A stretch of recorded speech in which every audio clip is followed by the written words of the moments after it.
Alternating current, chapter का नाम है अल्टरनेटिंग करंट।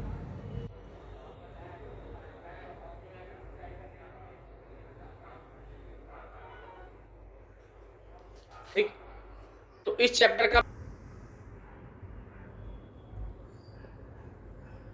ये एसी का सिंबल होता है। ठीक है, तो AC generator AC current produce करता है और ये एसी का सिंबल होता है। ठीक, अब एसी कंपेयर अगर करें, डेंजरस होता है। ठीक है, इसका जो इस्तेमाल है वो ट्रांसपोर्ट करने के काम आ सकता है।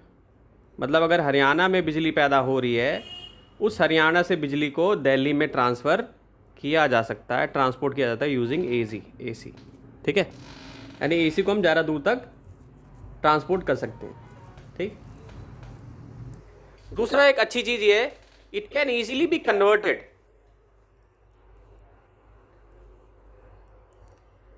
it can easily be and efficiently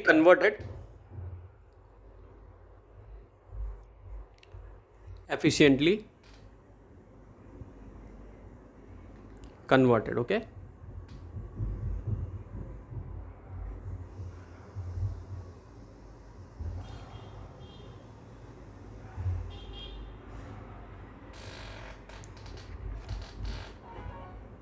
From one voltage to another.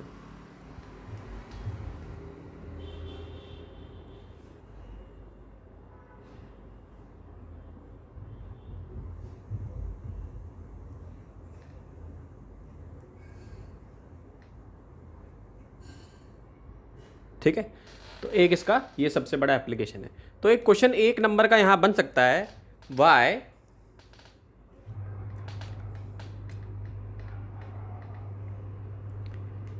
AC voltage is preferred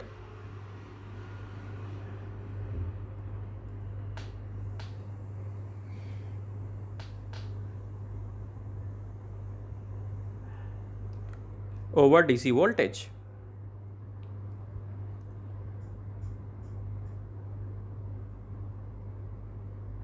ठीक, ये तो इस क्वेश्चन का आंसर मैं दे चुका हूं। ठीक है, तो बच्चों ये जो पूरा चैप्टर है ना, 3 चीज़ों पे बेस्ड है।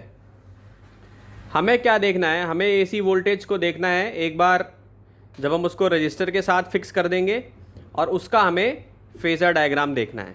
ठीक है,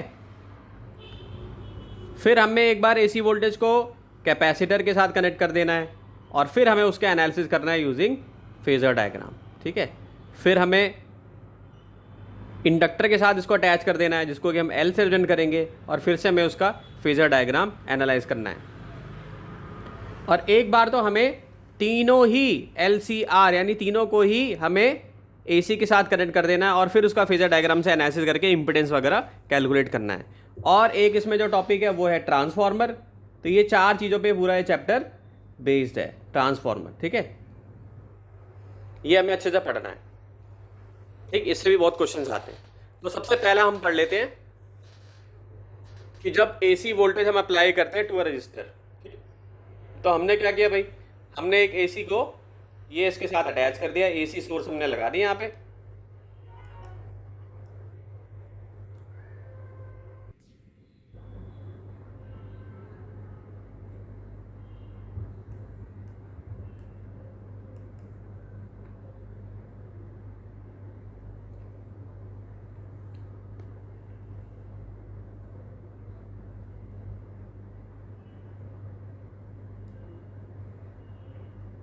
ये आर से हमने अटैच कर दिया।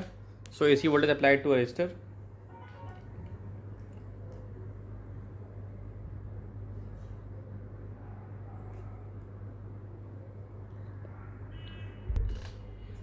तो हमने AC वोल्टेज को अप्लाई कर दिया टू अ रजिस्टर, और फिर हमने क्या लिया, we consider a source.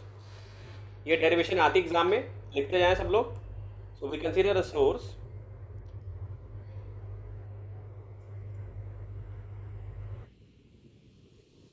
which produces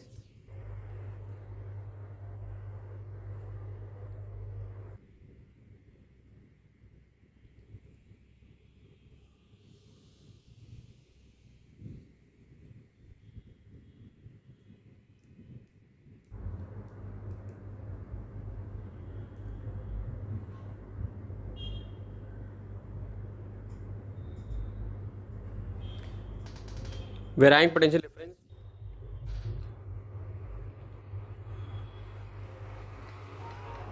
sir produce के बाद क्या लिखा है? Sinusoidally varying, SINUSOIDALLY varying potential difference, यानी एसी की जब अब आप बात होती है तो हम उसको ऐसे बता सकते हैं, potential difference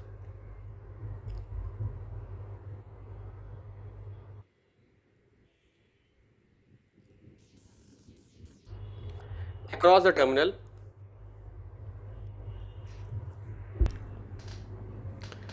potential difference also called voltage,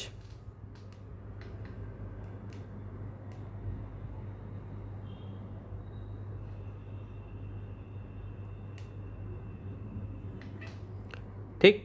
तो अगर हम वोल्टेज देखेंगे तो अब हमें वोल्टेज को किस टर्म में रिप्रेजेंट करना होगा, V M sine omega T में, क्योंकि जो ग्राफ होता है साइनोसॉइडल ग्राफ होता है उसमें ये जरूर आता है साइन ओमेगा टी आता है, कभी कॉस ओमेगा टी आता है, तो वोल्टेज को हम क्या बोलेंगे, V M sine omega T. ये वाला जो वी एम है ये मैक्सिमम है या पीक है, इसको मैक्सिमम बोलते हैं या पीक बोलते हैं, और आगे चल के आप क्या देखोगे ये एसी वाला भी कहलाएगा, ठीक है। तो भाई हमें पता है हमारा वोल्टेज किसके इक्वल होता था, आई आर के इक्वल होता था ना, होता था ना। तो पूरी की पूरी इक्वेशन को मैं क्या करूंगा, इसके इक्वल कर दूंगा। So V M sine omega T जो है वो किसके इक्वल हो जाएगा, आई आर के इक्वल हो जाएगा।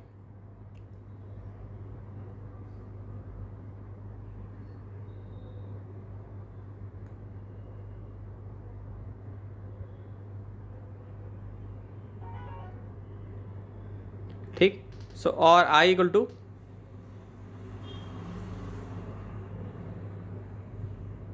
वी एम बाई आर लिख सकता हूं साइन ओमेगा टी।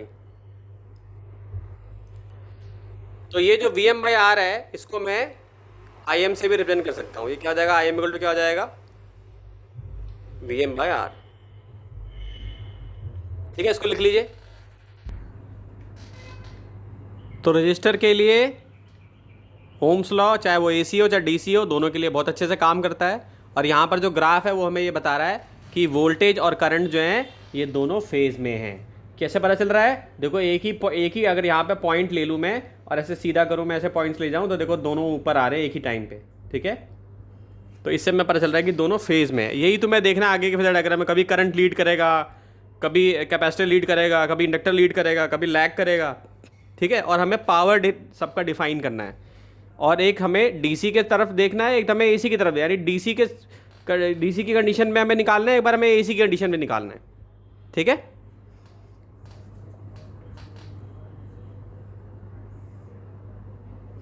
अब इसमें एक इंपॉर्टेंट चीज है, sum of instantaneous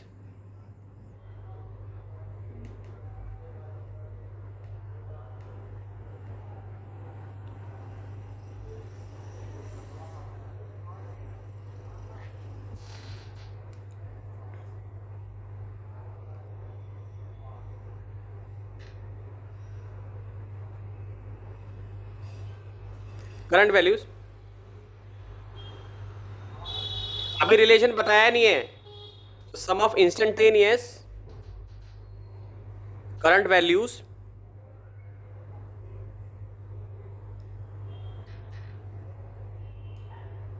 over one complete cycle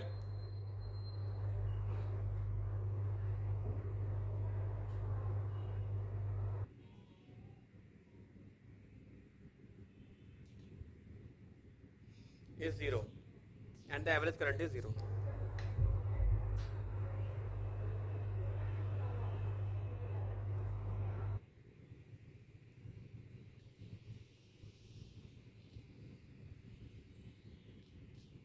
ठीक है, इसको लिख लीजिए। करंट जीरो है तो इसका मतलब ये नहीं कि that average power consumption is also zero.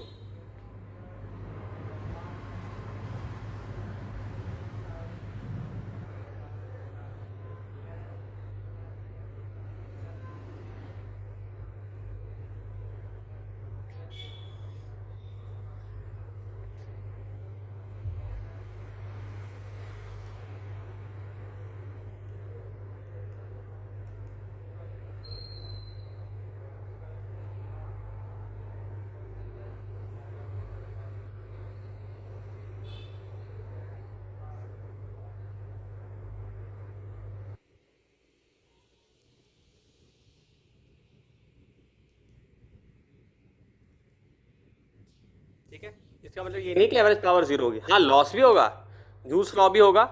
ठीक, तो अब हम देखते हैं इंस्टेंटेनियस पावर कितनी डिसिपेट हो रही है in the register.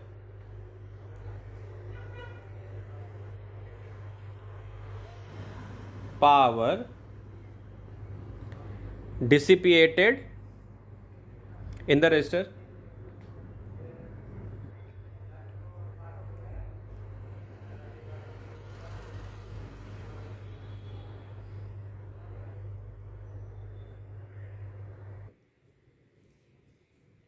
dissipated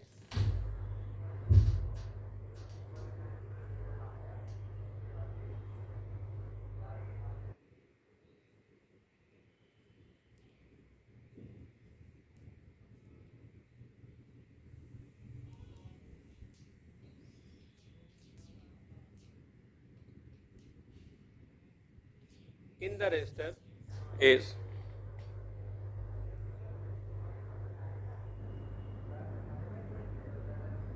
P equal to I square R equal to I m का स्क्वायर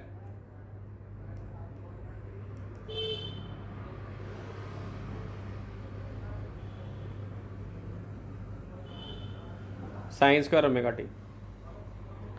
ठीक है, P equal to I स्क्वायर R आई एम का square R sine square omega T. ठीक, अब ये जो साइन स्क्वायर ओमेगा टी है ना, इसको अगर हम सॉल्व करेंगे, इसके रिजल्ट पे नहीं जाना है क्योंकि वो मैथ से आया है। आपको बस इतना याद रखना है कि अगर ये एज ए क्लोज, इसको ब्रैकेट डिनोटेशन बोलते हैं इसको, तो इसकी जो वैल्यू है वो 1/2 लेनी है। तो एवरेज पावर कितनी आ जाएगी तुम्हारी, ये तो इंस्टेंटेनियस थी, अगर एवरेज अगर मैं लूंगा तो ऐसे लिख सकते हैं उसको, P equal to square R sine square omega T. ये एवरेज के लिए देख रहे हैं हम। ठीक है, I M square R sine square omega T. तो एवरेज की जब भी बात आई तो मैंने क्या बोला, 1/2 लेनी है हमको इसकी वैल्यू। तो क्या आ जाएगा,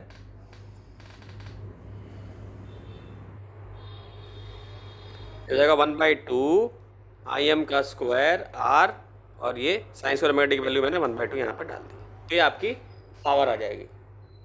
ठीक है,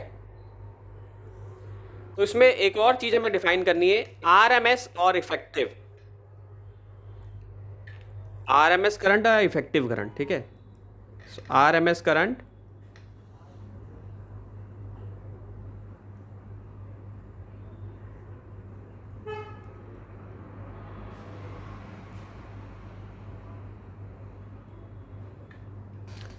ठीक है, आरएमएस करंट या इफेक्टिव करंट।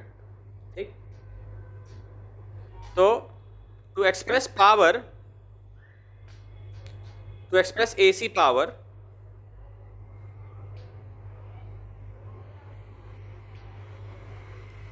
डेरिवेशन उसी के साथ ही अलग है? उसी के साथ ही बेटा, अलग ही डेरिवेशन के अलग अलग पार्ट्स हैं, तो कुछ भी डिफाइन करने के लिए आ सकता है। ठीक, ये तो हो गई पावर, ही तो मैं एवरेज पावर भी निकाल दी मैंने, ये इंस्टेंटेनियस पावर भी निकाल दिया। ठीक, फेजर डायग्राम भी हमने बना लिया। अब हम क्या करते हैं, हम आरएमएस और इफेक्टिव करंट को डिफाइन कर रहे हैं। ठीक है, so to define, to express AC power in the same form as DC power, पूरा चैप्टर इसी पे बेस्ड है, हमें एक्सप्रेस ही करना है, AC power in the same form as DC power.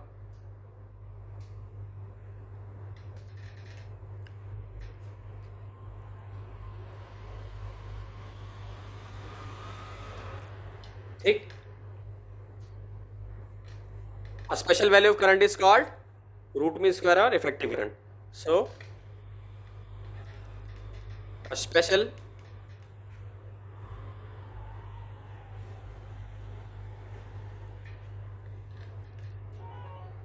value of current is defined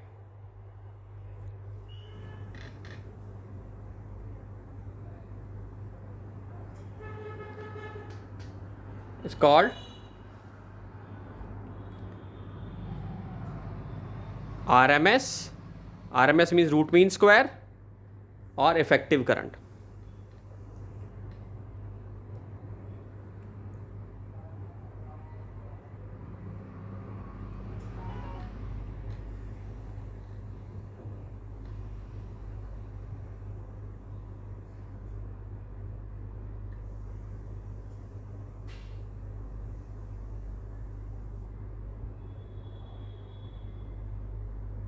ये लिख लो इसको। Sir done.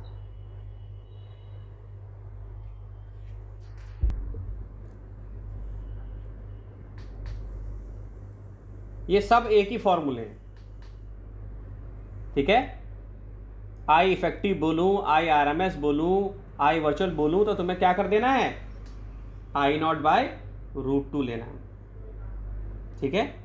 क्या लेना है, आई नॉट बाय √2। अब ये आई नॉट की जगह पे मैं ऐसे भी ले सकता हूं, आई एम, एक ही बात है, आई एम बाय √2, ठीक है। तो इसको पीक भी बोला जाता है, इसके भी 3 नाम है, पीक, मैक्सिमम, ठीक है, या एसी भी कहा जाता है इसको। इसको डीसी भी कह सकते हैं, ठीक है। तो आई एम बाय √2 भी कह सकते हैं। नहीं, डेरिवेशन नहीं है, इसकी डेरिवेशन नहीं है, ये पता होना चाहिए बस आपको कि ये कैसे, इसकी डेरिवेशन नहीं है हमें करनी है। हमें बस ये जरूर आ सकता है कि एवरेज की वैल्यू क्या होगी। I R M S, I D C, ये सारा चीज पता चल गया, ये इफेक्टिव, समझ गए। तो इसमें एक एसी वाला होता है, एक डीसी वाला होता है। तो इस पे क्वेश्चन कैसे आएगा,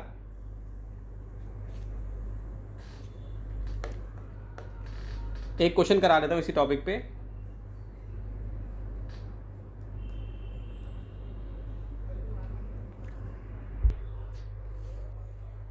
ये क्वेश्चन आएगा कि electric mains in house are mark 220 volt, 50 hertz है।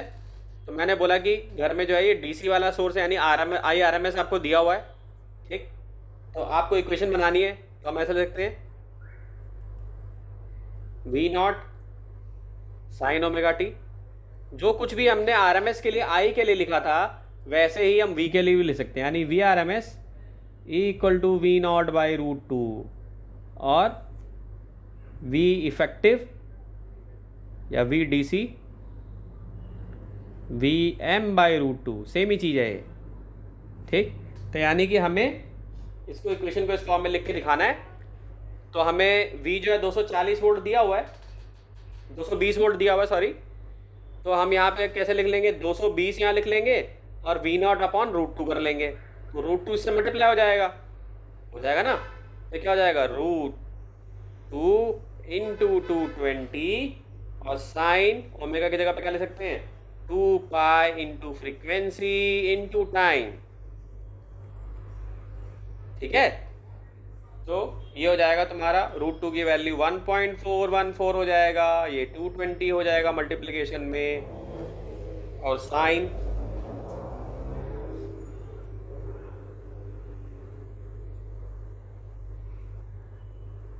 $3.14 हो जाएगा इंटू 50 इंटू 3।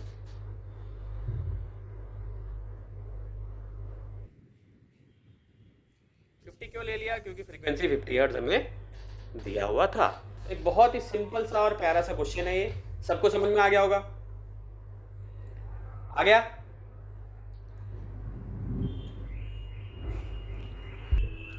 अब एक चीज और समझनी है, जैसे अगर मैं बोलूं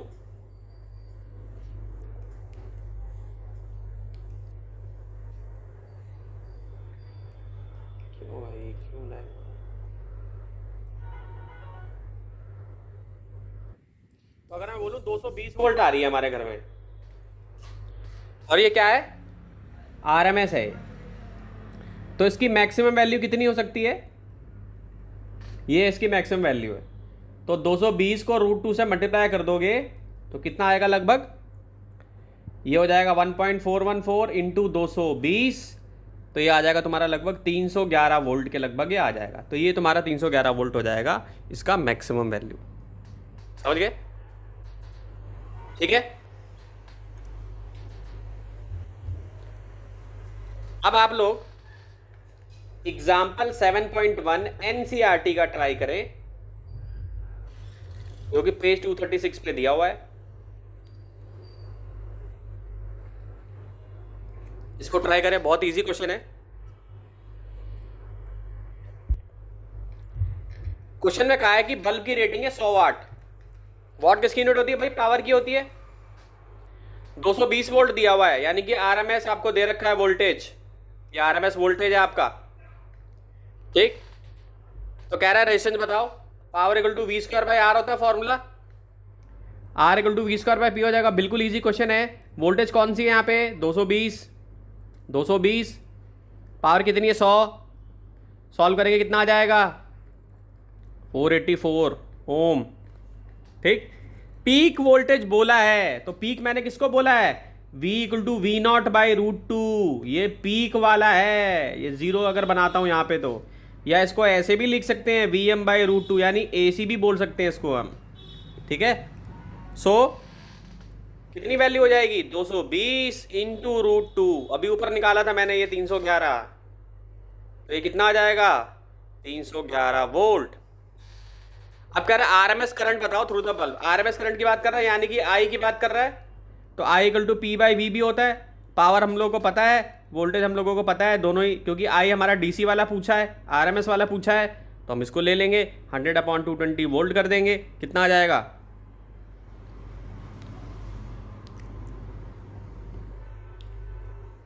0।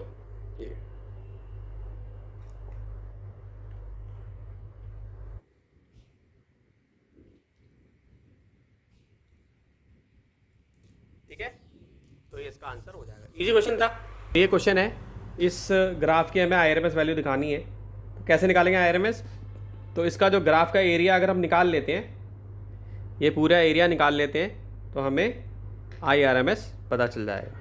याद है जैसे तुम लोगों ने पढ़ा होगा, area under velocity time graph gives a displacement, तो ऐसे ही इसका अगर हम एरिया पूरा निकाल लें, अगर हमें ऐसा ग्राफ मिल रहा है, यानी पॉजिटिव और नेगेटिव वाला ग्राफ, तो हमें क्या पता चल जाएगा, हमें आरएमएस की वैल्यू मालूम चल जाएगी। तो सीधा फॉर्मूला हम लगा देंगे, आईआरएमएस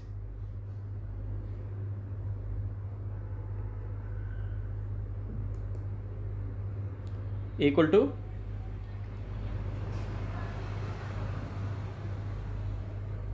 I1 का स्क्वायर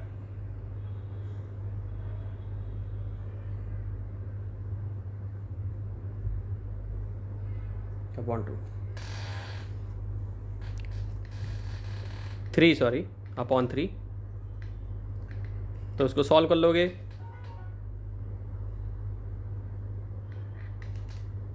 रूट हो जाएगा 2 का स्क्वायर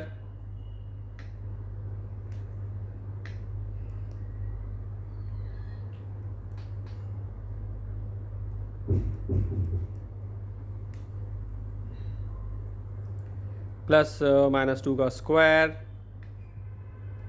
प्लस 2 का स्क्वायर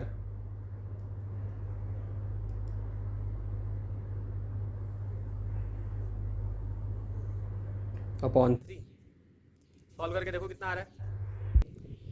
क्वेश्चन है कि एक इंस्टेंटेनियस वोल्टेज है, ये इसका फंक्शन है पूरा, ये 140 है बच्चों, साइन 300t है, और t जो है वो t क्या है, टाइम है इसमें, तो आपको पीक वैल्यू बतानी है, आपको वोल्टेज की पीक वैल्यू बतानी है। ये वोल्टेज ही है, कभी कभी वोल्टेज को e से भी रिप्रेजेंट किया जाता है, तो देखो ये दिख रही है ना पीक वैल्यू कितनी है पीक वैल्यू 140 है ना, यही बोला था ना मैंने इक्वेशन में भी, v equal to we naught sine omega T, तो यही है ना पीक वैल्यू, है कि नहीं।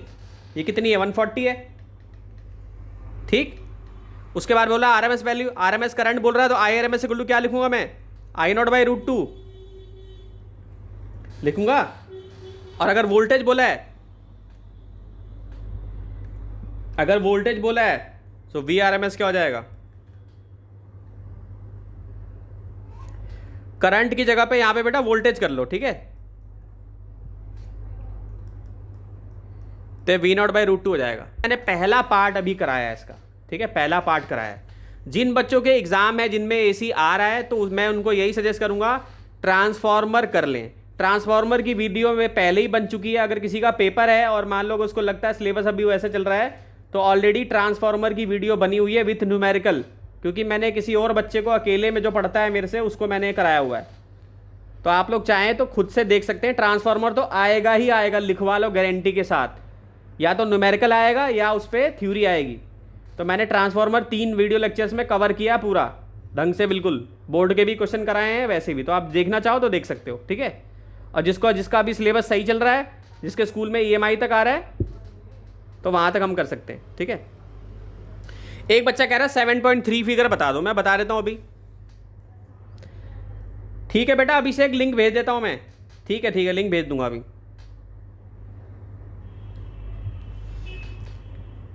फिगर 7.3 फिर से बता देता हूं मैं।